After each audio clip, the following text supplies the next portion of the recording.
오늘 본문은 바벨론의 멸망을 예언하는 내용입니다. 바벨론은 기원전 612년에 아수르의 니느웨를 멸망시켰습니다. 그 후 기원전 538년에 메대와 바사의 연합군에 의해서 멸망될 때까지 중근동 전체를 지배하던 강력한 제국이었습니다. 하나님께서 수없이 경고를 하였음에도 불구하고 불신앙의 모습을 버리지 못하고 범죄를 일삼는 선민 남유다 백성을 심판하시기 위해서 하나님께서 이 강대국 바벨론을 도구로 사용하셨지만 바벨론 역시 그들이 저지른 죄에 대한 대가를 치르게 하십니다.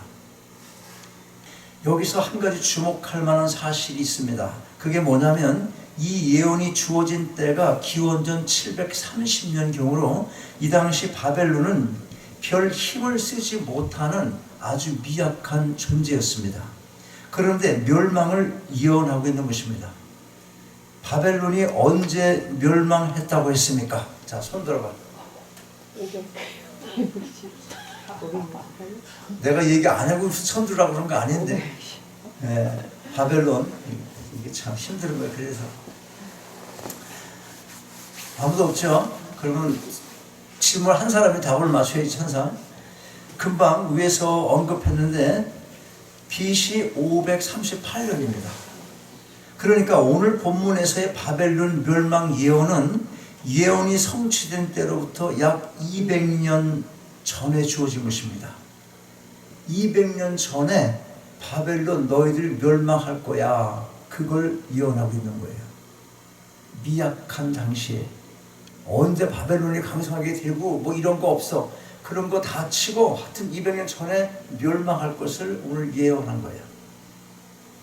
그렇다면 200년이라는 긴 세월이 지난 후에도 한치의 어김이 없이 그대로 성취되었다는 놀라운 사실에서 오늘 우리가 얻어야 할 교훈이 무엇이겠습니까? 첫째로 하나님께서 역사의 주관자이심을 알게 해줍니다. 이신론이라는 17세기 말에 발달했던 신학 사상이 있습니다. 디이즘이라고 해요. 디이즘, 이신론. 계몽주의가 태동되게 한 여러 가지 기원 중 하나인데 아이작 뉴턴이 이런 말을 했습니다. 우주는 거대한 기계와 같으며 지성을 가진 창조주가 이성을 따라 설계하고 구성한 것이다. 이런 개념이 받아들여지면서 점점 그 개념이 확장된 결과 우주는 시계와 같은 것이므로 하나님과 우리는 서로 무관한 존재다. 이런 생각을 하기에 이르렀던 것입니다. 무슨 얘기인가 하면 어떤 제작자가 정교하게 시계를 만들어 놓으면 더 이상 신경을 쓰지 않아도 알아서 시계바늘이 돌아가는 것과 같이 하나님은 우주를 시계처럼 창조해 놓으셨기 때문에 스스로 알아서 필요한 룰을 지키며 운행되어 간다는 것입니다. 이처럼 이와 같이 사람의 이성도 하나님으로부터 유래했을 수 있기 때문에 유래했다는 것도 아니야. 하나님으로부터 지음받은 인간이기 때문에 그렇게 말도 안 해. 우리의 이성이 하나님으로부터 유래했을 수 있기 때문에 사람은 스스로 판단하여 자신의 삶을 살아갈 수 있다고 하는 것입니다. 이러한 이신론 사상은 한마디로 하나님의 섭리를 부정하는 사상인 것입니다. 그러나 여러분, 하나님께서 이사야를 통해 예언하신 대로 기원전 6세기 근동 지역의 최고의 강대국이었던 바벨론의 멸망은 세상의 역사를 이끌어 가시는 주관자가 누구인가를 분명하게 알게 해줍니다. 역사가 무엇입니까? 어떤 한 역사가가 영어로 history라는 말을 his와 그 다음 story 이걸 합쳐가지고 읽어봐요. 시작. history. 이렇게 만들어진 단어라는 거예요. 그러니까 his가 누굽니까 여기서? 여기서 his는 예수 그리스도를 가리킨다. 물론 꼭 그런 건지에 대해서는 난 잘 모르겠어. 사람들이 그렇게 말을 해. His story. 주님의 스토리. 사실 여러분 생년월일 되면 예수 그리스도를 기원으로 하는 그 서기를 쓰는 거죠. 서기. 여러분 단기 4천 몇십 년에 태어났다고 호적 신고하신 분 있어요?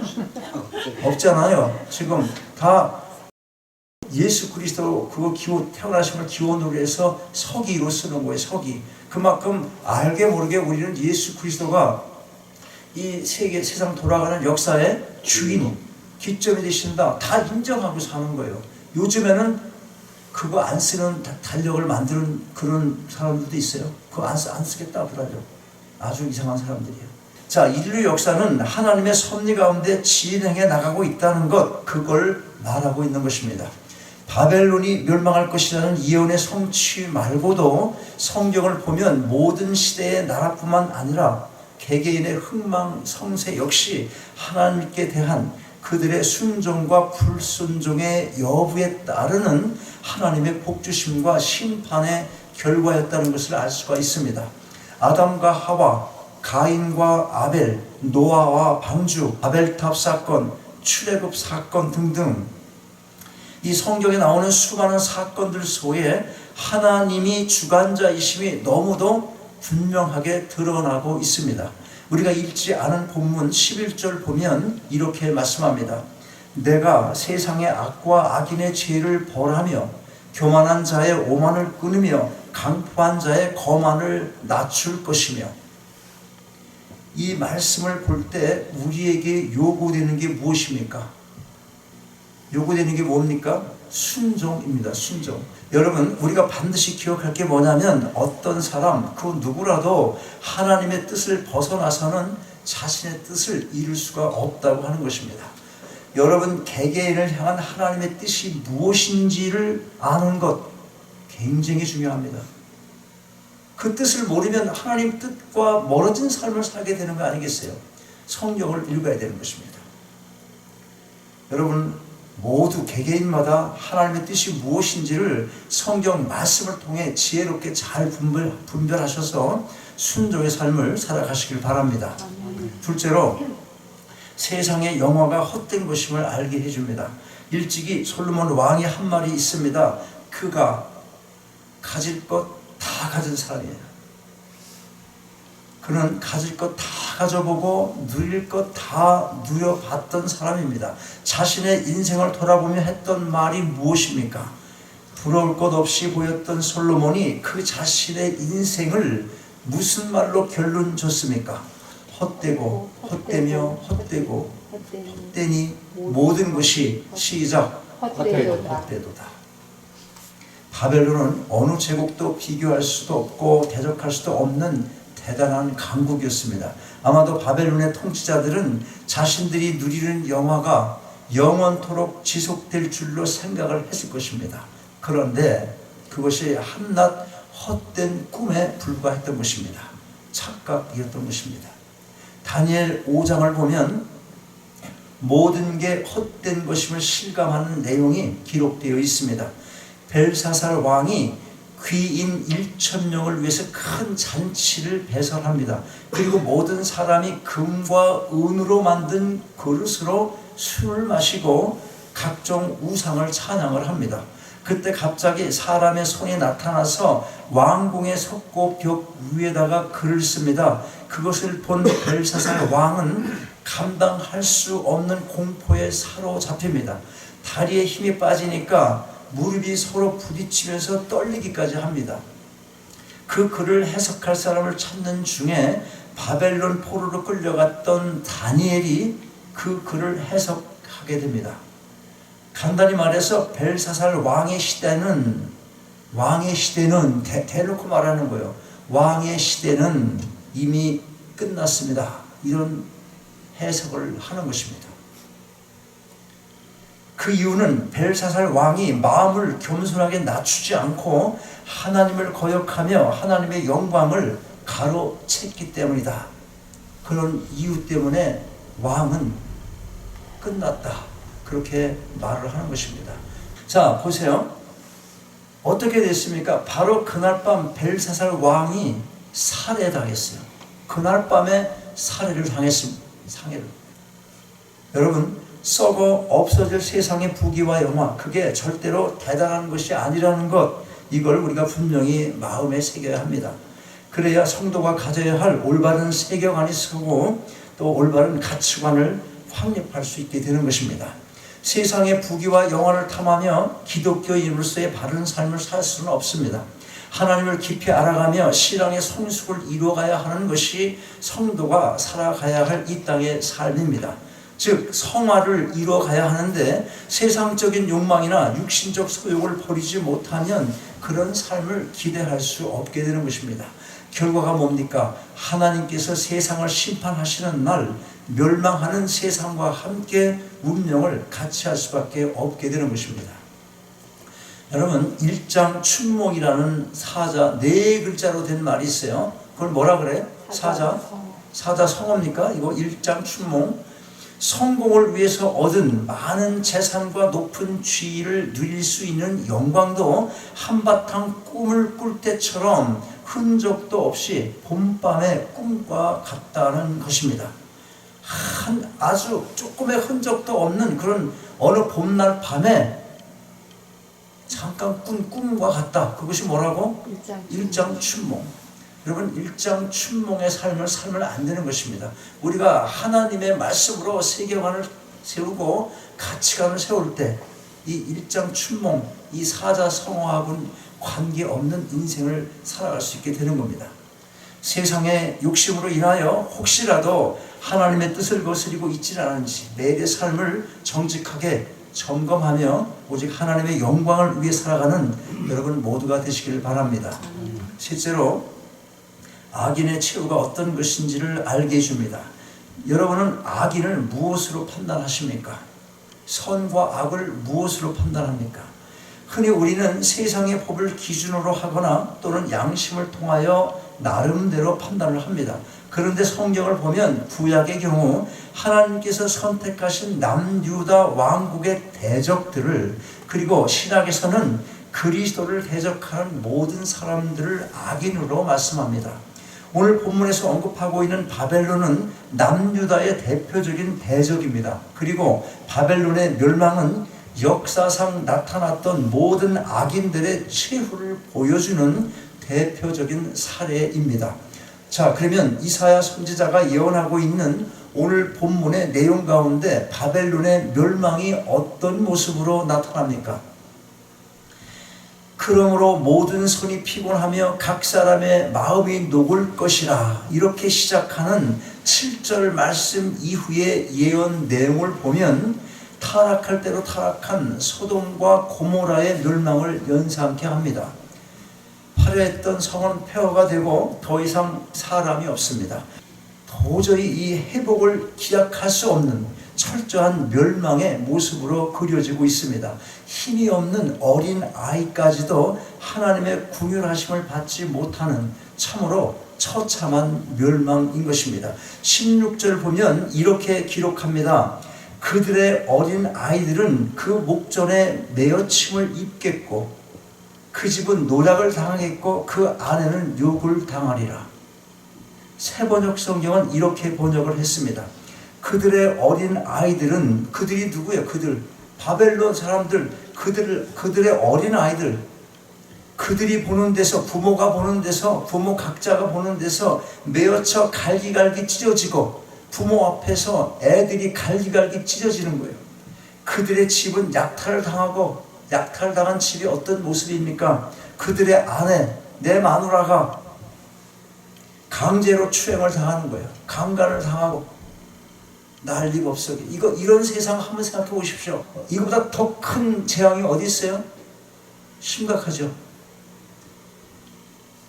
자, 이 그림이 그려지십니까? 하나님의 진노에 의한 철저한 멸망입니다. 하나님은 사랑이신데 아무리 악한 대적이라 하더라도 설마 그 정도까지 처참하게 멸하실까? 저렇게 비참할 정도로, 처참할 정도로 저렇게 징벌을 하실 수가 있을까? 뭐 이런 생각 드십니까? 그러나 그것은 하나님의 공의의 심판인 것입니다. 흔히 사람들이 말하기를 구약은 율법이고 신약은 은혜다, 그렇게 말을 합니다. 여기서 우리가 반드시 기억할 게 뭐냐면 신약에서의 심판은 오히려 구약에서의 심판과 비교할 수 없을 정도로 아주 심각한 형벌을 말씀하고 있다는 것입니다. 그 형벌이 뭡니까? 지옥입니다. 요한계시록 20장 10절을 보면 지옥이 어떤 곳인지를 가르쳐주고 있습니다. 또 저희를 미혹하는 마귀가 불과 유황 못에 던지우니 거기는 그 짐승과 거짓 선지자들도 있어 세세토록이 무슨 뜻이에요? 끝이 없다는 거예요. 세세토록 밤낮 괴로움을 받으리라. 언젠가는 끝이 있는 고통과 끝이 없는 고통, 어떤 것이 더 무거운 심판입니까? 끝없는 고통, 이 끝이 없는 고통은 아무도 경험해 보지를 못한 형벌인 것입니다. 이 세상에서는 끝이 없는 고통을 경험해 본 사람이 있어요, 없어요? 없지. 다 죽으니까. 죽으면 끝이잖아. 죽으면 끝인 거예요. 그리고 어떤 고통도 언젠가 끝날 수 있어. 언젠가. 자, 무기한 진역을 받았다 쳐봐요. 그러면 언제 끝나는 거예요? 그거는? 죽으면 끝나는 거지. 끝이 있는 거예요. 끝이. 20년 진역을 받았어. 그러면 언제 끝나? 20년. 또 희망이 있어. 모범수로 언제 나와? 좀 일찍 나올 수 있잖아. 뭐든지 조금만 가느다라는 소망이 있는 거예요. 내가 그래 잘못했다. 20년 달게 이 고통, 이 감옥 생활하고 그 자기가 저지른 대가니까 20년 기다리면 되지. 그리고 기다릴 수 있는, 나갈 수 있는, 다시 햇빛을 볼 수 있는 소망을 갖고 있는 거예요. 그나마 이빨이 아파 죽겠는데 그러면 길이 있어 없어? 뽑으면 되는 거잖아. 결국 뽑으면 되는 거야. 그런데 뽑을 수도 없다면 어떻겠습니까? 그 고통인데 뽑을 수도 없는 거야, 이빨을. 그런 고통을 끝이 없이 계속 당한다고 생각하면 여러분 상상이 가요?